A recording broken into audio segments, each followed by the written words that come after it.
નમસ્કાર મિત્રો, મર્મની વાતમાં ફરી એકવાર આપનું સ્વાગત છે। આજે વાત કરવી છે સ્વતંત્રતાની।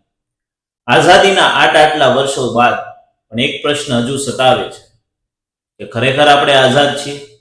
પ્રશ્ન જરૂર અજુગતો છે પણ સત્ય છે। આવો આજે વાત કરીએ આઝાદી વિશે। કહેવાનું મન થાય कि दुश्मनों के नाम पे सिर्फ पाकिस्तान नजर आता है तो हाँ, वो गुलाम तुम्हें ऐसे ही बनाता है। सस्ता खरीदने को मन चाइना को जाता है तो हाँ, वो गुलाम तुम्हें ऐसे ही बनाता है। और खादी के सामने अगर तुम्हें जीन पैंट भाता है तो हाँ, वो गुलाम तुम्हें ऐसे ही बनाता है। बीजा विश्व युद्ध बाद जर्मनी और मित्र देशों आक्रमणथी ब्रिटन खरेखर भांगी पड्युं हतुं અને ફરીથી યુદ્ધની પરિસ્થિતિ સર્જાય તો યુદ્ધ કરવાની એનામાં ક્ષમતા નહોતી।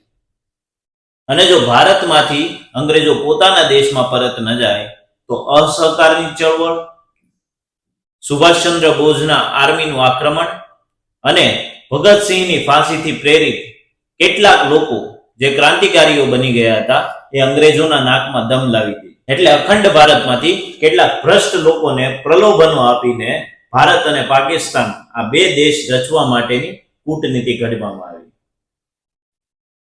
એટલે જો અખંડ ભારત ગુલામીનો બદલો લે તો કદાચ બની શકે કે બ્રિટનને ગુલામ બનવું પડે। એટલે એમણે બે ઉદ્દેશ્યથી અખંડ ભારતના બે ભાગલા પાડીને ભારત અને પાકિસ્તાન રચવાનું શરૂ કર્યું। પહેલો ઉદ્દેશ્ય એ હતો કે જો ભારત અને પાકિસ્તાન અંદરો અંદર લડતા રહે તો એમને ક્યારેય પણ યુદ્ધનો ખતરો ના રહે। અને બીજો ઉદ્દેશ્ય એવો હતો કે ભારત અને પાકિસ્તાન વચ્ચે જો યુદ્ધ થાય તો હથિયાર દ્વારા પોતાના વ્યાપારથી નફો કમાઈ શકાય।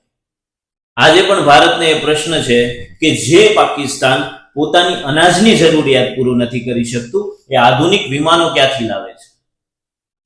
વ્યાપારનો એક સરળ મુદ્દો છે મિત્રો કે તમારાથી કમજોરને મજબૂત બનાવવો એટલે તમારાથી મજબૂતને મજબૂત બનવા માટે પ્રયાસો કરવા પડશે।